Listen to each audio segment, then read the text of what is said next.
Poetas Brasileiros, demonstre.com.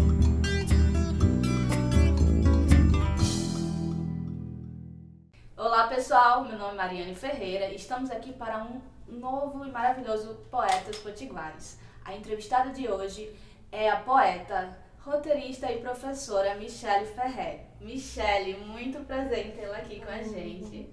Eu que agradeço o convite. Michele, vamos começar a falar da sua trajetória com a literatura, com a poesia. Como foi que você começou a ter esse contato? Foi na infância, foi na adolescência? A poesia ela vem de uma forma muito sutil, né? Quando eu lembro da minha mãe, é professora de português, e ela me levava para a escola dela, para os projetos. Ela é professora de escola pública e ela sempre fazia vários projetos com literatura. E eu ficava muito encantada. E aí eu lembro também de um livro que ela tinha em casa chamado Escolha Seu Sonho, da Cecília Meirelles. Ele é todo riscado por mim até hoje.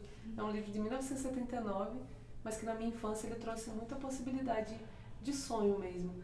E além disso tinha minha avó que contava histórias, vovó Wanda. Legal. Ela contava muitas histórias, assim, ela inventava histórias, ela criava mil coisas e ali eu via que a palavra era uma possibilidade de voo mesmo, sabe? E aí, quando chega a adolescência, como é que é essa sua experiência na infância, como é que ela continua, né? Na adolescência já é aquela fase em que a gente começa a tentar transpor os sentimentos, né? Os sentidos, o que nos incomoda, o que é alegre também. E aí eu comecei a ter os diários, que eu acho que muitas meninas têm, meninos, de escrever o que se sente sobre a vida, né? E a partir disso eu comecei a juntar vários caderninhos, assim. Eu tinha muitos cadernos, até hoje eu tenho esses caderninhos, são muitos cadernos coloridos, eu tenho essa compulsão por caderninhos coloridos. E desde a adolescência eles me acompanham nesse diálogo, né, constante do que é existir, né? E aí, você que teve esse contato forte em casa, com a sua mãe, com a sua avó, que teve essa experiência de escrever, né, o que você estava sentindo nos diários, entra na Universidade de Jornalismo e Artes Cênicas, né, que é então, uma consequência dessa sua experiência, sua vivência. E como é que foi entrar na universidade? Como você até então continuava escrevendo seus poemas, né, pra você, né, guardado? Como é que foi essa entrada na universidade? A universidade, eu fazia eletrotécnica, né, na escola técnica, e aí quando eu vou para o jornalismo, eu passo em jornalismo, e eu estudo jornalismo à noite e artes cênicas de manhã, em duas universidades diferentes. E era muito, muito louco, assim, era muito efervescente. Foi quando eu comecei a conhecer as pessoas da cidade, porque eu vim do Rio de Janeiro em 94 e isso já era em 98. E começo a conhecer vários artistas, pessoas que me incentivaram muito a ter outras referências de vida, sabe? E na universidade eu tive um professor que ele trazia muitos poetas para a sala de aula. Foi quando eu conheci a Ana Akhmatova, uma russa, o Fernando Pessoa, os poetas potiguares também. E eu comecei a ver que existia uma possibilidade muito grande de conseguir levar para que ele pudesse ver aqueles poemas, ou meus colegas. E aí foi uma época que a gente começou a compartilhar. Não existia internet como tem hoje, né? Existia internet, mas não, as redes sociais não existiam. Sim.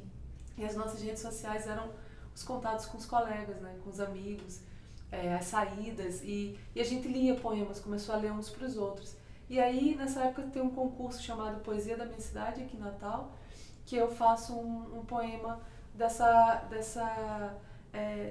saída do Rio para cá, de como eu sentia a cidade. Hoje, Natal é uma cidade que eu moro há 24 anos aqui, então é muito... Eu não sei ser de outra cidade, né? E nessa época eu mostro o poema e aí o poema ganha o concurso, né? Que legal. E foi um incentivador, assim, o professor e meus amigos, a gente começa a formar um grupo de mostrar esses poemas, de querer viver esses poemas. A gente frequenta os poetas vivos e afins, eu, o Rui Rocha, o Daniel Michone, a Eveline. A gente começa a fazer uma roda, uma ciranda de poetas que a gente tinha como referência pra gente, né? Que legal. E nessa época vocês lançam o Zine Blasfêmias, né?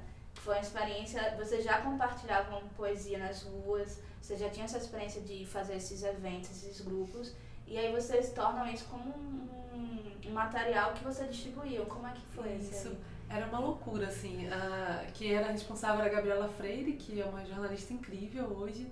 ela era nossa colega da sala, ela cria, junto com o Hilda, que é o marido dela, uma proposta da gente publicar. A gente tinha vontade de publicar, e eu ia muito pro lado da poesia, então a gente juntava muito jornalismo e literatura. Que legal. O Daniel Michoni fazia poemas e desenhos, o Rui também publicava, a gente entrevistava pessoas. Eu lembro que foram minhas primeiras entrevistas, foi no Blasfêmia. Era uma folha 3 que a gente dobrava e virava um zine de bolso. E a gente distribuía nos festivais de música, nas universidades.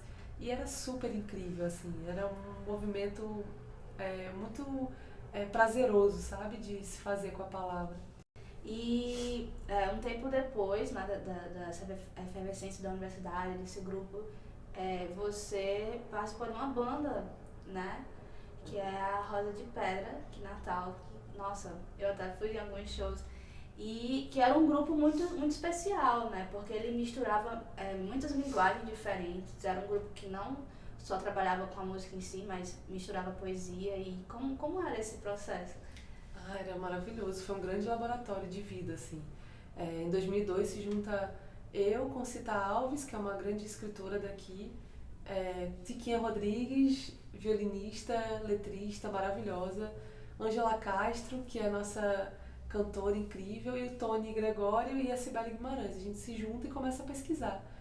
A gente faz várias pesquisas, e logo depois entra a Bianca Maggi, também na percussão, éramos 3 percussionistas mulheres. Que legal. E a gente fazia muita pesquisa sobre não só a música, né, do que a gente tinha no popular mesmo, assim, os caboclinhos, as cirandas, os boi, o araruna, mas também a poesia, a palavra, a literatura. A gente pesquisava, o próprio nome da banda é o primeiro livro de Zila Mamed, que é uma escritora que eu tenho como referência de vida, né, a nossa referência daqui do Rio Grande do Norte, essa mulher que trouxe tanta poesia, tanta força pra gente. Ela trabalhava as questões do sertão, né, a questão da mulher na sociedade. E aí a gente fazia muita pesquisa assim junto. A gente trabalhava incansavelmente de pesquisar os poemas Iracema Macedo, e eram em sua maioria mulheres. E aí nessa época eu começo a ter coragem de mostrar como a gente recitava no meio do show. Eu disse, eu posso recitar um poema? Aí eu ia pra frente e recitava, porque a percussão sempre fica lá atrás, assim, eu sou muito tímida, tinha aquela vergonha, e aí eu ia lá na frente e recitava. Eu lembro que a primeira vez que eu recitei de olhos fechados. E aí quando eu abri, eu voltei pra percussão assim e disse, caramba, eu consegui falar. Por mais que a gente falasse nas ruas, mas você falar num palco é muito difícil. Muito, né? uma exposição muito maior. É Um desafio muito maior. E Michele, que já era poeta, que tinha todo o seu envolvimento de artes, ela se torna professora, né?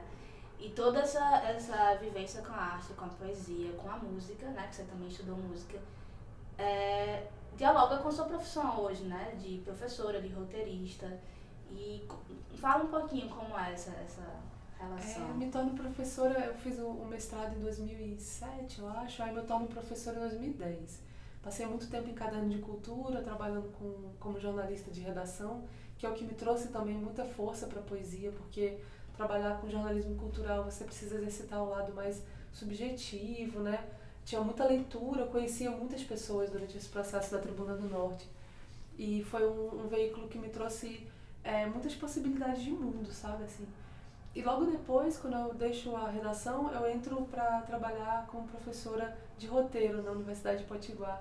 E foi incrível, assim, porque eu não abandono a palavra sempre acompanha nesse lugar em que existe uma troca mesmo, né, de energia, de possibilidades. Eu acredito que a escrita, principalmente a poesia, a arte, ela serve pra gente estar viva, uma maneira da gente existir, uma forma da gente se salvar desse mundo, né? A gente ter possibilidade de voo. E eu trago muito isso pra sala de aula, assim. De tentar sempre... Porque eu vejo que às vezes a universidade castra muito, sabe? Nessa questão do próprio método, das notas, das avaliações. E eu vejo que o processo em que o aluno está, tanto no jornalismo quanto no audiovisual, é um processo muito importante de criação. Sim. Então eu sempre trago a poesia, a criatividade, para a gente tentar exercitar esse lado em que existe uma possibilidade maior de um processo interno mesmo de cada um, de como cada um vai buscar o seu caminho, né? Eu sempre trago muito isso, tanto que eu abro minhas aulas, sempre as primeiras aulas das turmas são com poesia. Que legal. E você, além de professora, é roteirista, né? E você tem produzido vários roteiros, e esses roteiros também vão dialogar com essa questão da poética, da poesia e das suas vivências, né? Como é a Michelle roteirista? O roteiro ele vem também dessa possibilidade de busca, né, das histórias, assim, de conhecer um personagem, trabalhar a história desse personagem de uma maneira mais profunda. O último filme que a gente lançou agora com Caboré, com direção de Marcelóis, a gente fez um filme que foi um roteiro meu chamado Enquanto o Sol se Põe. E é uma história de uma mulher que trabalha, que tem um abandono dentro do casamento, e aí essa questão do interior dela, do feminino, né? Do sagrado feminino, desse lugar, muitas vezes esquecido. E esse poema, né? Não é um poema, é um roteiro, ele tinha muitos poemas dentro. E aí durante o processo de organização da pré-produção mesmo do filme, a gente foi retirando e trazendo mais imagens poéticas. E, Michelle, se eu tivesse que dar um conselho para as pessoas que escrevem, assim, de modo bem sucinto, o que você diria para as pessoas que têm vontade de escrever poemas? Coragem. Coragem, Que né? tenham coragem para escrever, porque a poesia, ela salva a gente. E às vezes a gente tem tanto medo, né, de mostrar, e quando a gente mostra, se abre um mundo. Então, obrigada, Michelle. Muito obrigada por tê-la aqui. Pessoal, continue acompanhando o canal, dê joinha. Até a próxima. Tchau.